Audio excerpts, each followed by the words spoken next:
Where is she? Traveling.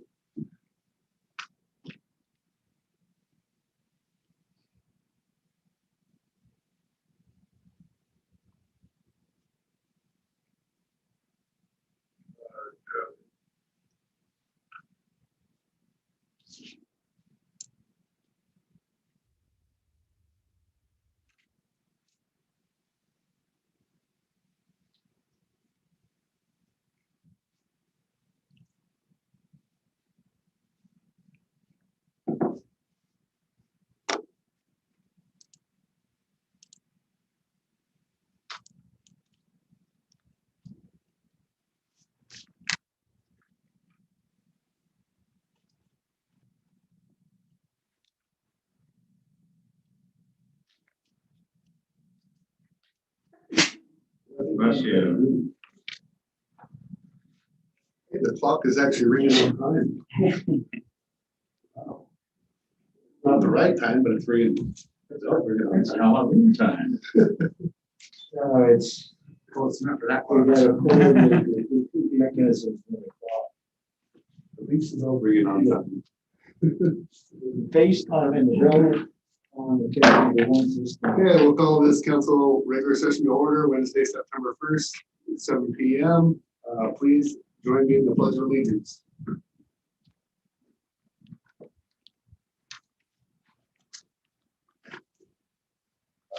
Pledge allegiance to the flag of the United States of America and to the republic for which it stands, one nation, under God, indivisible, with liberty and justice for all. Before we get into visitor comments, I have asked Council President Morgan to read our mantra.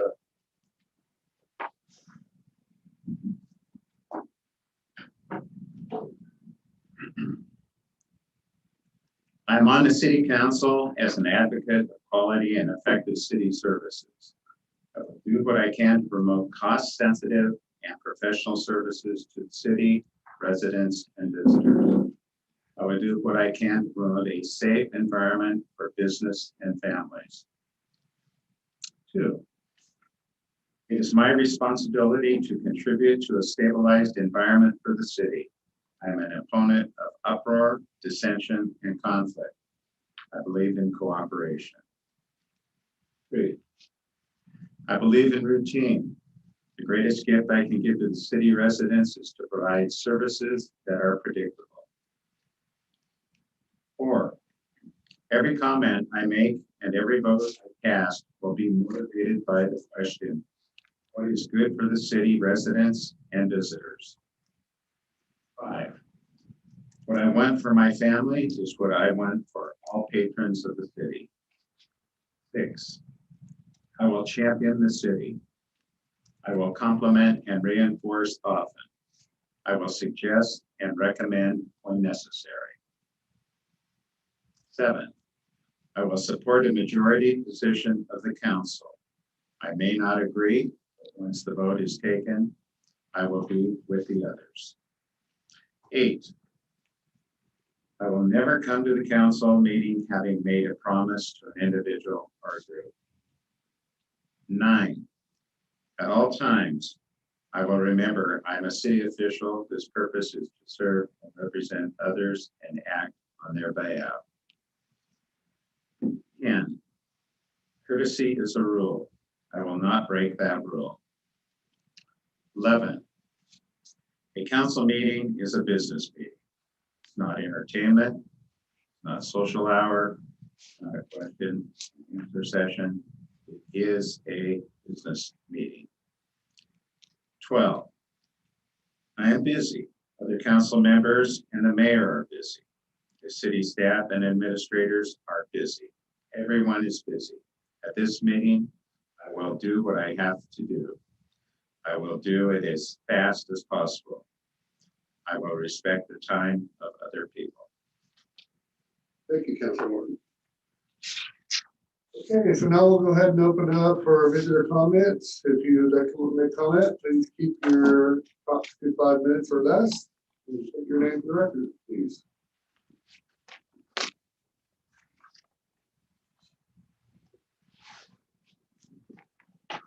Brady Preheim. So I just wanted to start out with a definition. Hypocrisy is the practice of claiming to have a moral standard of belief to which one's own behavior does not conform. The mantra is one of those examples of hypocrisy. I think it's ridiculous that you read it because you usually violate it almost every meeting. It would be bad enough just the way it's written, but then when you continue to violate it, it's like, why bother? Another example would be Jessica saying how badly she's been treated here in attacking both Councilor Morton and the mayor. That would be another example of hypocrisy. Councilor Morton has been elected several times, has been there. Yet Jessica, I don't know if she's even listening, is a first-term councilor and she thinks she knows better than either one of them. Ironically, I think Doug Morton is probably one of the only councilors that actually has campaigned door to door during his times on the city. You know the saying, if you can't take the heat, stay out of the kitchen. I'm really tired of the poor me I'm being picked on. Brady even made fun of my last name. I've interviewed many people over the last 7 years for my radio show, and Jessica is literally the only person who thinks asking them what their name is a trick question. And if you think that it's bad now, it's probably time to resign because this is me at level 1. I am just getting started. If you think that you can come here to this council meeting and lie and say that you have lists that you don't have and that I'm not going to bring it up, you're wrong. I'm going to bring it up. What I don't understand is why the rest of you have not held her accountable for making that lie when she did it so blatantly in front of all of you. But hey, at least you're aligned with Steve, who I think has gotten crazy. And I guess you're just not an employee of CCMH, but you're also a client. Finally, the last thing I'd like to comment is about the derelict boats that so many have talked about. Frankly, I haven't been really concerned much about the derelict boats. But until I found the guy taking a piss into the river the other day, and then I thought, I bet he's also probably crapping in the river. That does bother me. I'm sure that there's raw sewage coming off that boat, and there are at least 3 people living on that boat. And before you start to tell me that we can't do anything, or our police department is inept and they can't do anything about it either, I would like to point out that several of the boats that he has is on city property. It's not just in the water, it's not just tied out there, it is literally on your property.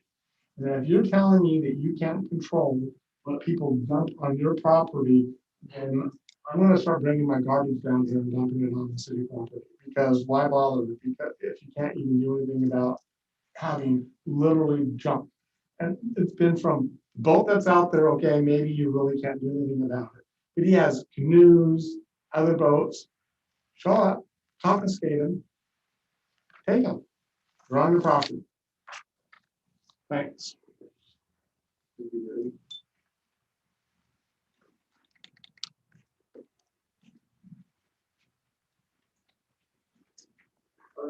Take your name for the record. Sure, Art Leskowitz, St. Helens. Thank you, Brady. That was kind of a good segue to what I was going to bring up again. And I'll take one quick moment and ask the council what has been done since August 4th, when it was presented to you by Jim Coleman about the derelict boats out in front of Boise property. The council or anybody done anything to date? Yes. And I think I'll pause 30 seconds into my Yes. what So do we have done? We actually are working with Rachel Berry. We're getting talked to Jim Coleman. I talked to Russ Lowe. I talked to Tony. We're reaching out to the county to see about working together on this issue because we have a huge county. We've also reached out to the port. The port says they have security right now. They were kind of really interested. I thought, well, it's going to be a problem. They own Bayport. They own Lineal Feed. So we are in the process of putting that stuff together. Unfortunately, government takes time. Okay. So, I have something to add. Yes, sir. Yeah, there were 2 aspects to where the staff was going to go. the police chief was going to be in charge of Sand Island and the derelict boats in that area. And the council was going to be in charge of the kiosk that we're trying to involve on this dock in this place. And the kiosk would hopefully provide accountability as they would sign in. Okay, I'm gonna stop you right there. Thank you. I'm back short on Yeah. 1 minute. I'm not interested in Sand Island and the public docks. I understand we're apples and oranges. There we're talking about the leased property that the city leases from the state of Oregon. And again, Jim pointed out with some wonderful pictures and very specifically, that is the most contaminated area of the waterfront. Dioxins, PCBs, petroleum hydrocarbons. Those vessels, do you know who the owner is? Yes, Who is the owner? name is Roger Ison. Easy to find out. I Googled it. His vessels, when you look at Google Earth, have been up and down the channel. They've been around for years. He's a problem case. The port of Columbia County has some docks that they were moored at a period of time ago. The port has put up no trespassing signs.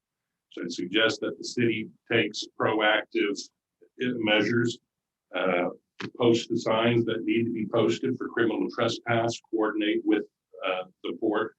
There's an article here, I will refer you to it, but I'm going to be doing my own letter writing and follow up because a month, August 4th to now, is way too long to have this still nothing happening. This is an article that talks about coalition of state agencies, local government, law enforcement, community action groups engaged in cooperative actions to take care of abandoned boats, long-term unpermitted camping. This was more in the North Portland area. I suggest you get a hold of DSL North Operations Manager Chris Castelli, Josh Mulholland, Policy and Environmental Program Manager for the Oregon State Marine Board, Kate Brown, Beverly Clarno, and State Treasurer Tobias Reed. All those people can be helpful in this case. And again, that was an article I Googled and it came up, no problem. Ironically, again, as I Googled it, also known as Deer Island Tug Service, Ison Transportation, Inc. is the owner of at least 2 of those vessels. I can confirm, probably all of them. There is a sunken sailboat there where all you see is the mast sticking up from the water. Again, most contaminated area of the waterfront. Ironically, Googled it, what comes up on the City of St. Helens webpage, business listing, Ison Transportation, Roger Ison. And tonight on the agenda for payment of $3,107.13, we're paying Ison Transportation for some Sand Island dock repairs. Unbelievable. I cannot believe we, the city, do business like this. Is he paying to keep his vessels there? What agreement does he have with the city to have his vessels there? He doesn't have an agreement. Does not. Right. Yep. Good news, I'll be moving forward with my letter writing campaign. Will include the governor's office and other outside agencies. Because you have a very close relationship with the governor's office, Division of State Lands. They should have been all over this with a very wonderful working relationship we have with those agencies. This never should have happened in the first place. You'll be hearing further from others, but I suggest you move ahead in a timely manner, take care of that problem. That's all I have for tonight. Thank you for your time. For the record, though. For the record, You stated doing nothing since August 4th. I told you what I did. I understand, and my opinion I started with my It was staff. way short of what needed to be done. And we want to get the local leaders together before we reach out to Senator Johnson. I wanted to bank right like you, one of the top people, but you have to have everybody on board in order to push something like this Good forward. luck with it. Well, I can write a letter just like you can. well, good. But to do nothing is not correct. No, that Howard's on the phone with DSL and Marine Corps.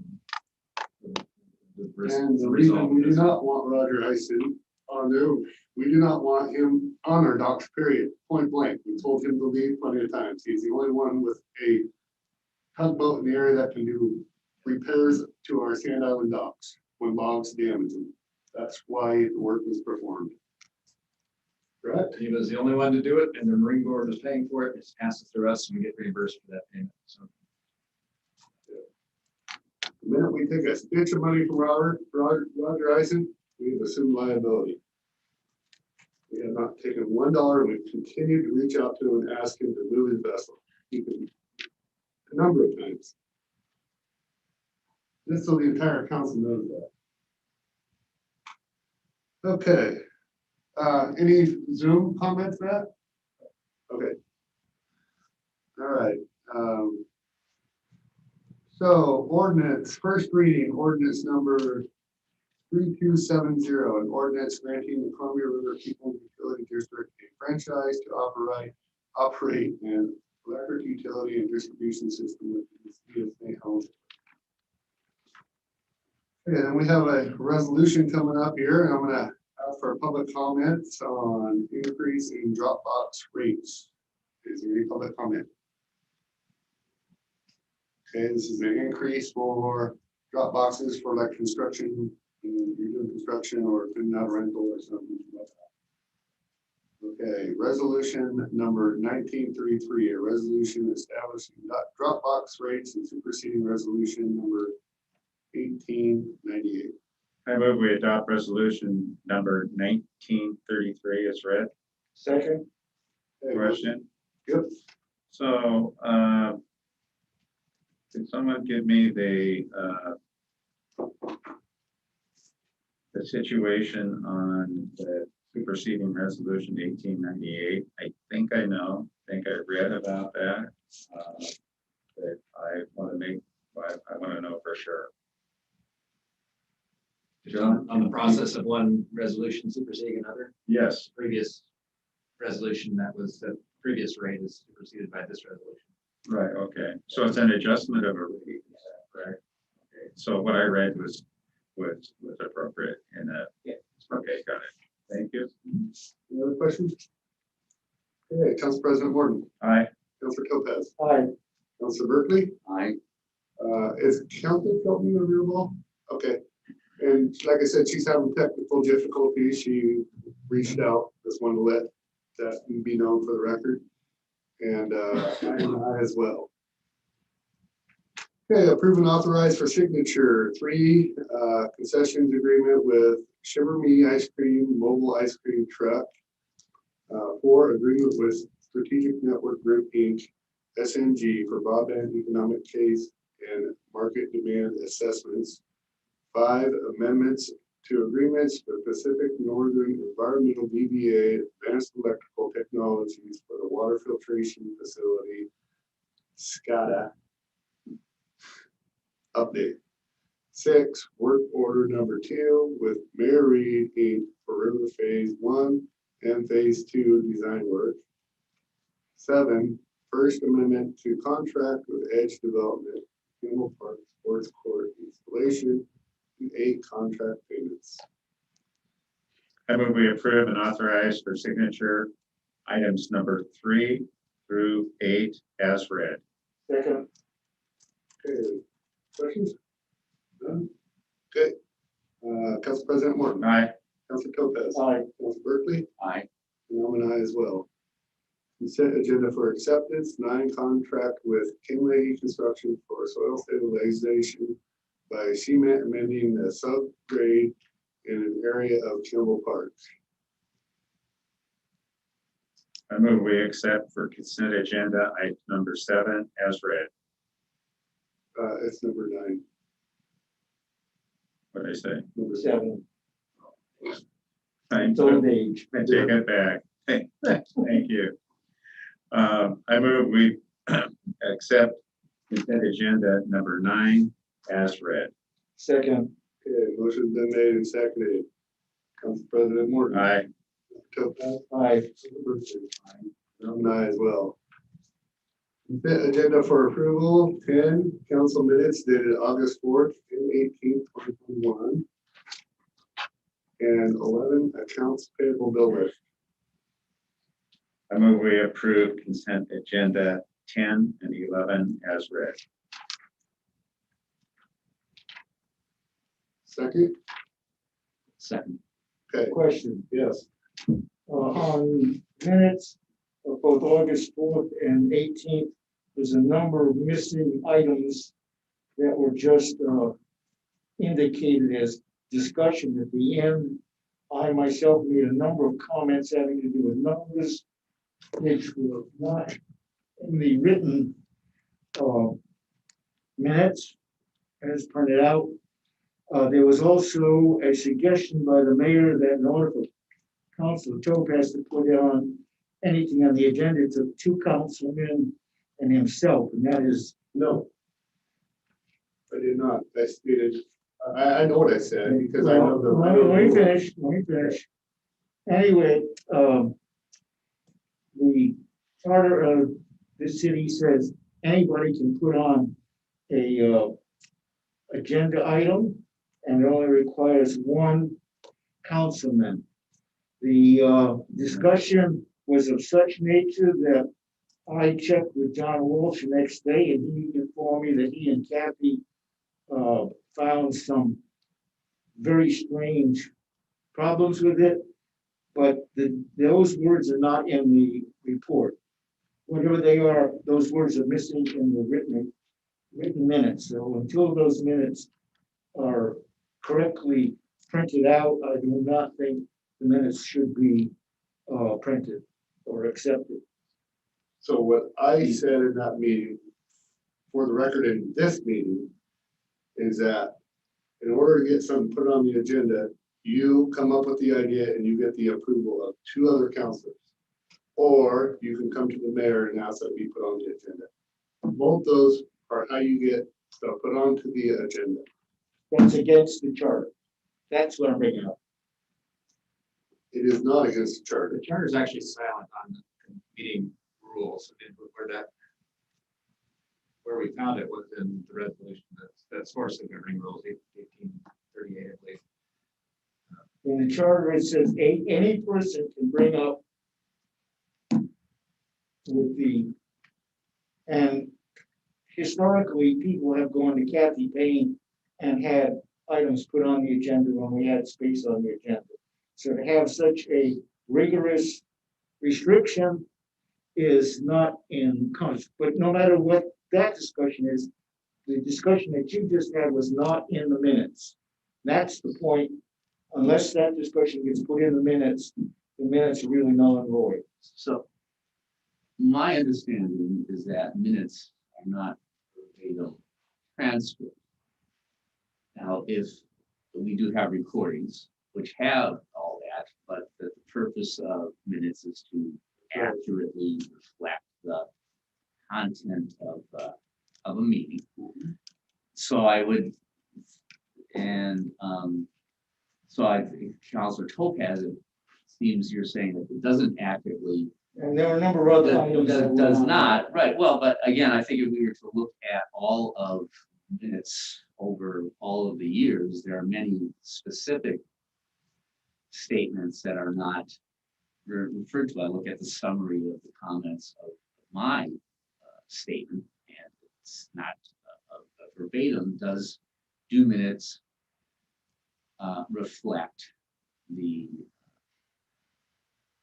essential nature of the conversation? I think so. I think Councilor Topaz in this instance, it's not the time to question about if you have a question, if you want the minutes to be revised or amended, that it's certainly appropriate for you to make a specific suggestion, just as I have in the past about comments that I have made. But the time to be talking about what you, I mean, we can't talk about what is or isn't in the charter, so I would suggest, Councilor Torres, if you have an amendment to the minutes, to please make a specific proposal for the amendment. I would also suggest that allowing in your report, and I imagine this was in your report, is that correct? That's what I just pulled up, yeah. Yeah, it was your report. I would suggest that we do reports and they're full of facts and figures and numbers and things that are important to follow. That we presented in written material as a written material as well, so you know that it's going to be in the minutes then. So I mean, I think going forward we can do that. And all like Patrick did say, and again, I'm a little concerned because that is the way it works to get someone on the agenda. It's been the rule for this council. It's rules for other councils too. You can look at the city of Kaiser if you'd like to look at it. And not once have you ever called me about one agenda you want to put on in the entirety of your term. You never called me once to ask me to put something on the agenda. Now I know Patrick has, now I know Jessica has, and Doug has. And I said yes. We had a little discussion, and I said yes. Patrick asked about Halloween Town. I thought I would agree with that. Also in the charter, the minutes how you just described. No. Some of the things, yes, it does. If I look it up. I have given written requests to Kathy, and she and John decided not to put it on, and you were never informed. So the accuracy, the other thing, one of the comments is I did give 2 documents on one of these meetings having to do, which were sent to me and having to do with the Ethics Commission. These were documents generated by the Ethics Commission, and that was not noted that they were turned in. That is hard copy, not noted in the minutes. That's what I'm saying. Oh, you mean your ethics complaint that was complained by Matt Brown? The Ethics Commission ruled on that, and the ruling was printed out, and I handed one to every one of us and Kathy, and it was not noted that that document was turned in. Over the one incident of somebody complaining internally about you trying to get personal gain, not over the entire investigation. That's correct. No, that is, it was just the ethics complaint that Matt Brown turned in, correct? And this was You did not. decision, and it was written down, and it was handed in, printed from the state, and that was given If to you would like Kathy. something for the record, you need to state, Kathy. I would It was. recommend this. That's what the paper was for. So Counselor, if that is the case, that's what I would suggest.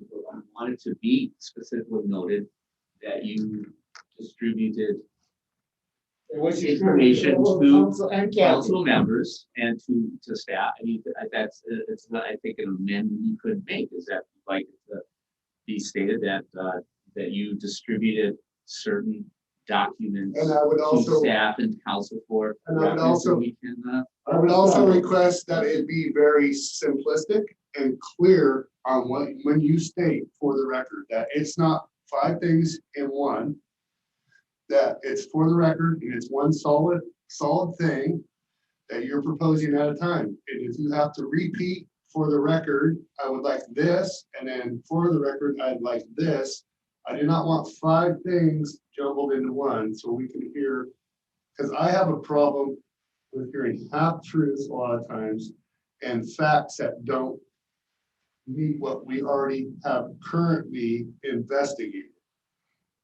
There were 2 government It happens documents handed quite in. frequently. It happens quite frequently. There were What 2, date, what date was? well, it was, I think it would have been the August 4th. tomorrow I'll give you copies of the ethics commissioners. Kathy, are we gonna be safe to approve these by next meeting? Oh, sure, I can have Lisa re-listen to all of it. Yeah.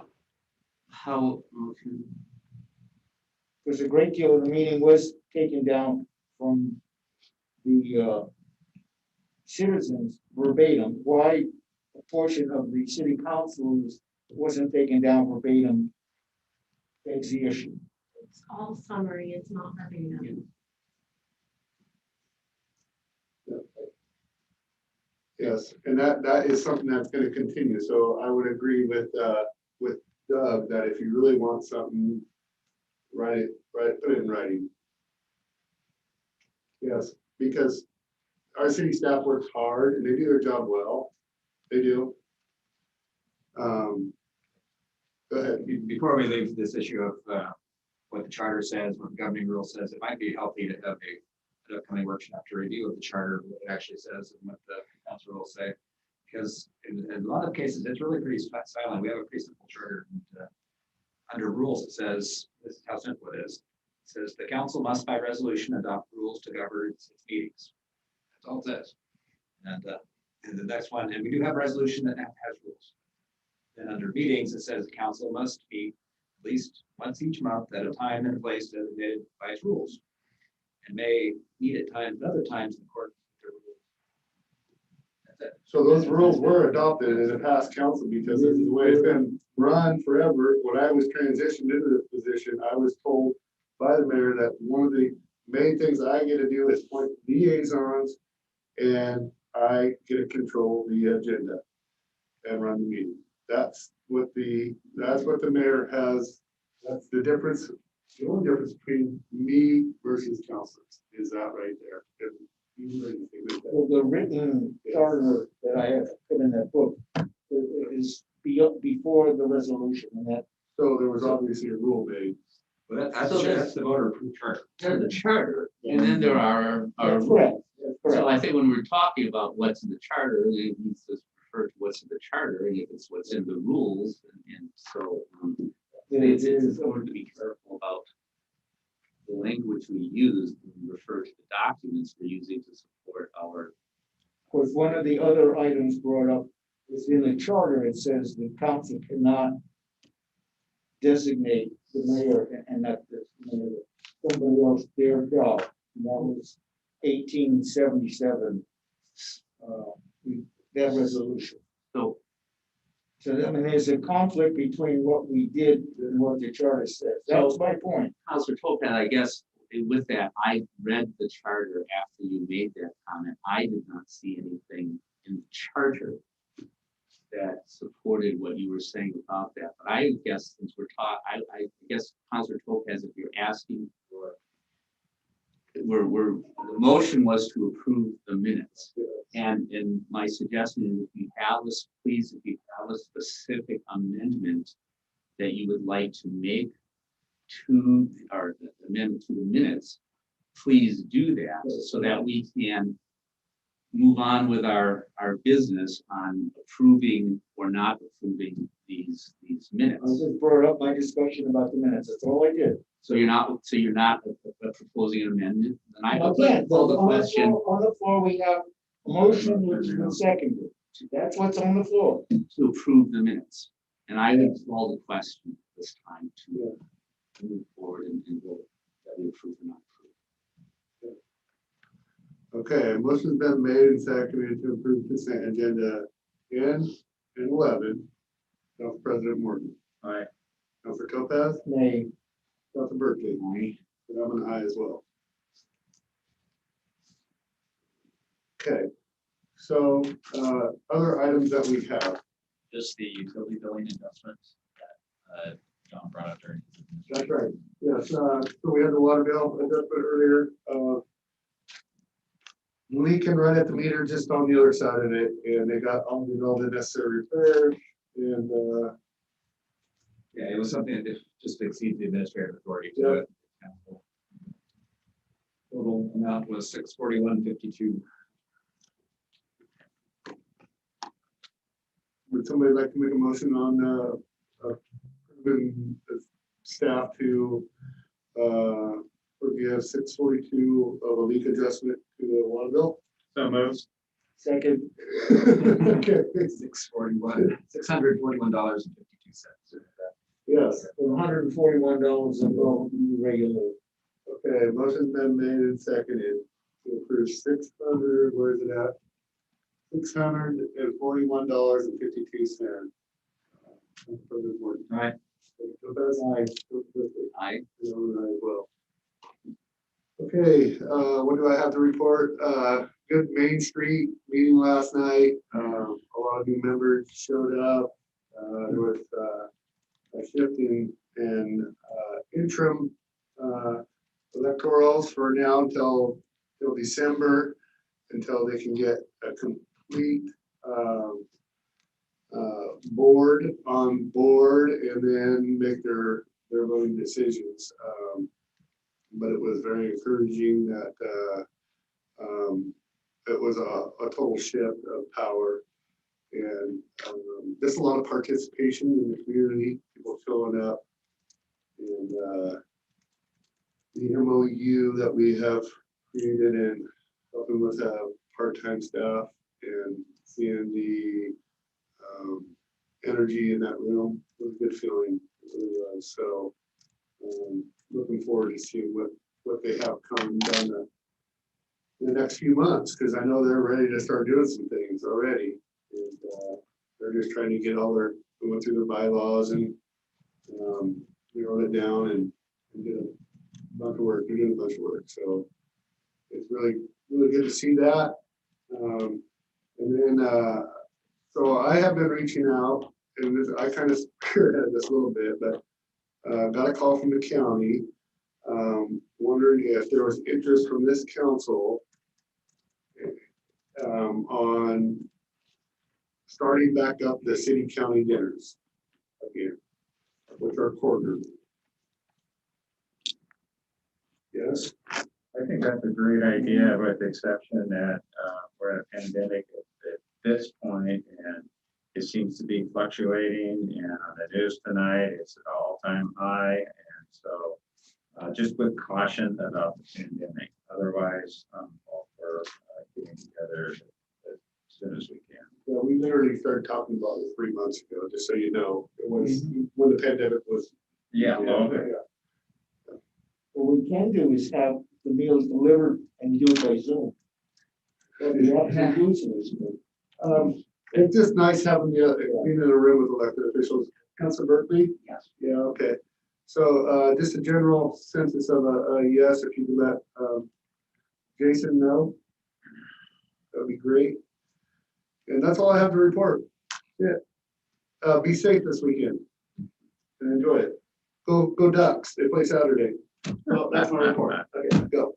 Council President Ward. Beavers as well. Yep, Saturday as well. So it's fire season, and fire season by meaning it's very dangerous out there for wildfires.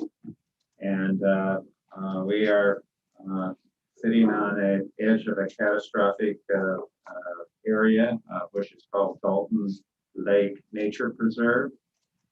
It's been identified by the state fire marshals as one of the premier areas that is vulnerable to wildfires. North winds are blowing at 15 to 20 knots. No one can run that fast. And if something gets going in that area on a very windy day, it's we just have to Gets to your house quick, doesn't we it? have to get to the river. We have to do something. But anyway,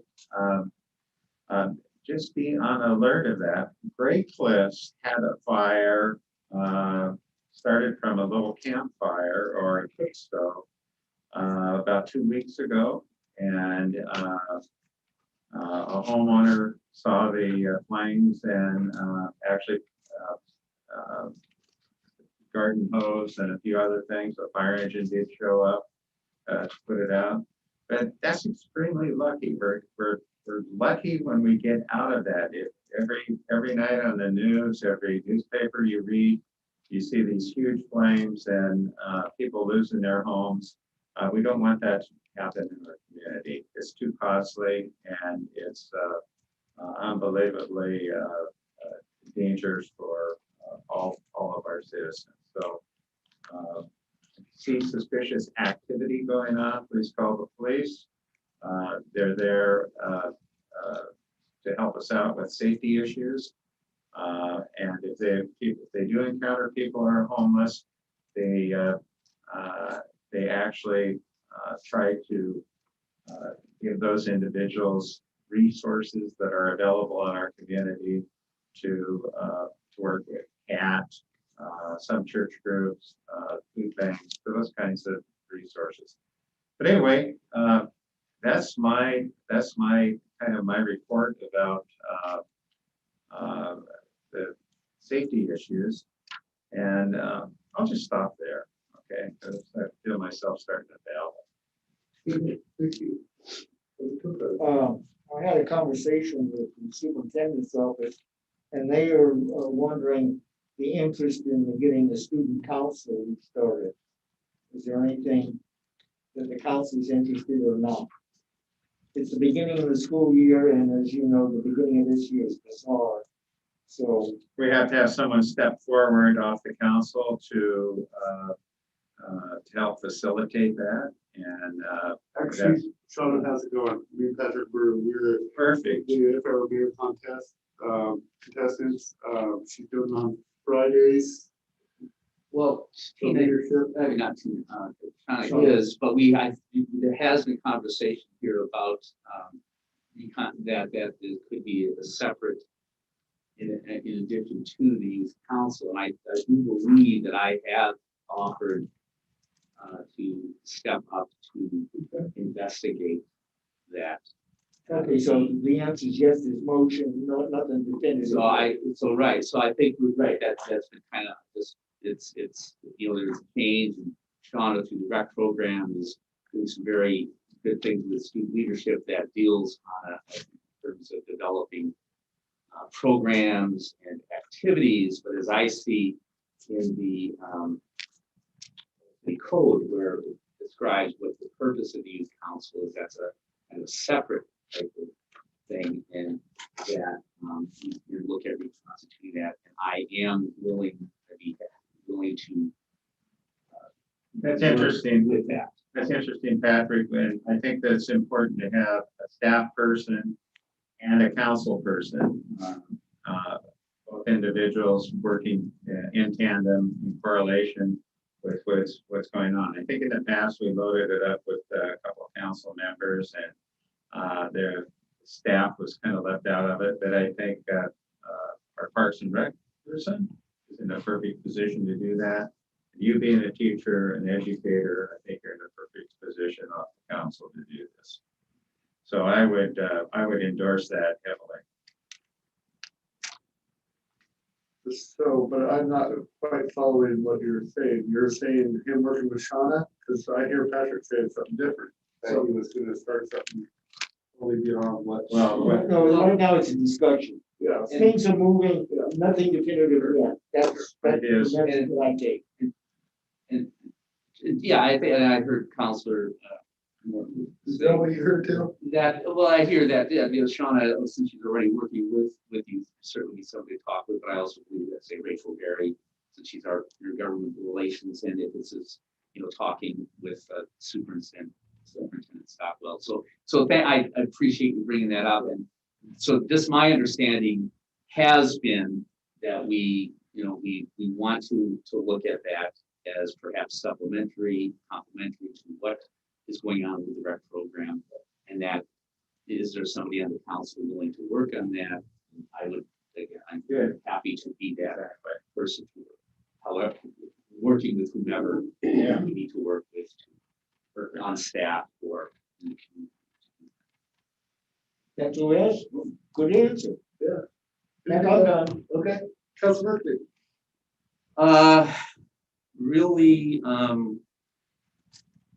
nothing specific. It just been riding or driving around town and just seeing all the activity that's going on. And I did have a chance to stop by the 7th Street housing development. And that's just a fascinating, fascinating thing in the development. Had a good chat with the fellow that was working on that. And had was given the opportunity to walk through the units, and I think certainly we all know, even with the hundreds of units that have come online, the apartments, we have hundreds more that we still have a ways to go to address affordable housing in our community. I guess one thing too, I would think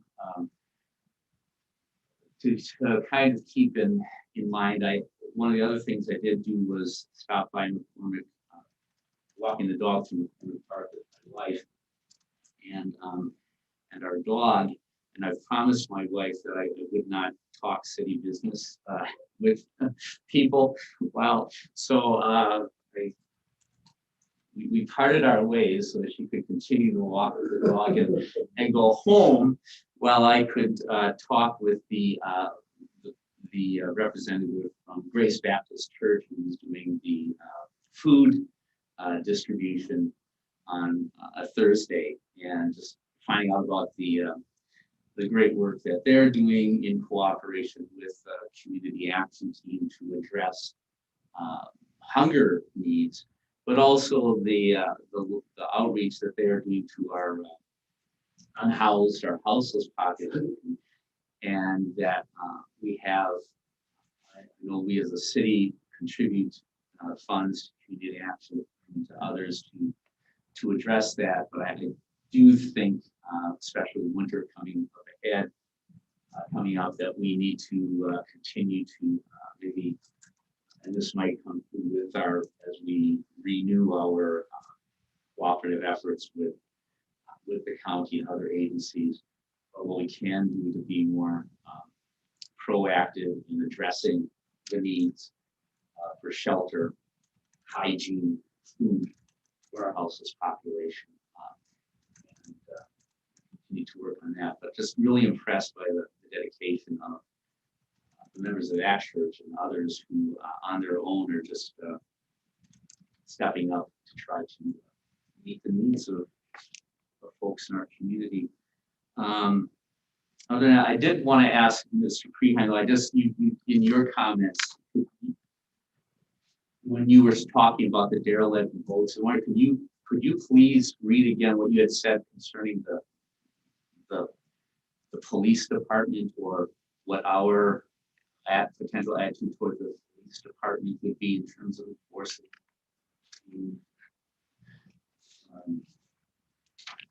with the votes? So I think that you can have them remove the boats that are on their property. Well, I think you heard something about, heard you say something about that seemed to imply that members of the council were considering the police being inept. No, I said, I think that their response has been. Okay, that our response has been. Okay. Thank you. I did appreciate the opportunity to clarify, because I think thank you for clarifying that. I just wanted to make sure, because I do know that our police force does wonderful work, and no one here on the council would certainly ever imply that. So I appreciate your clarifying that. Is how you said it. Other than that, Patrick, I want to add one thing that you were talking about the unhoused. Is there, because of the weather, the housing during the day ends up being in the library many times. And with this pandemic, the rules are changing by the day. But that gets to be a problem. We are kind of, as a public place, being sheltered, not as a shelter, but we are being a shelter. You get warm and do that. And that will impact us there too. So this is got a whole lot of fingers in the wrong direction. Well, I'm grateful for our community partners like County Fed, like Community Action, who do have a tally on our homeless problem, not transient homeless problem, our actual homeless problem. And, Grace Baptist, feed Fed. That's a huge, and Carl Kaufman's, the 7th Street Apartments over there is phenomenal. I was able to take a tour the other day myself. Even the water system, which is huge, he's just paying one flat water bill for part of your fee. But it's a circulating system, so you got automatic hot water, and he spent a ton of money on that alone.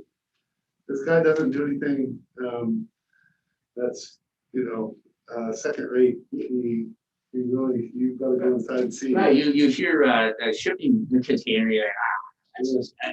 wow, I think there's been some really phenomenal innovative work incorporating those elements and even putting some big wooden beams to, anyway, yeah, it's impressive work, and I hope we can continue to attract that kind of dedication and creativity to addressing the needs. He said it was one of the most challenging things he's had to do to date.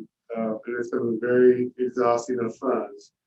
But now that he's through this, and he was glad that we were able to, he can do this, that we were allowing him to do a bigger complex like this. And it's been a learning process. And it's looking good. So. And you know they're gonna rent for it by any chance? They're actually going to be for sale. And when he came in here, he couldn't give us a hard number right at that point in time because of all the money and the construction costs. And he's got the state engineering it. And the water system, like I was telling, is state of the art. And, I respect some contractors that went over there and took a look too. And they said, whoa. That guy does not mess around there, so, All right. No more. Yep, okay, with that, we are adjourned. No more.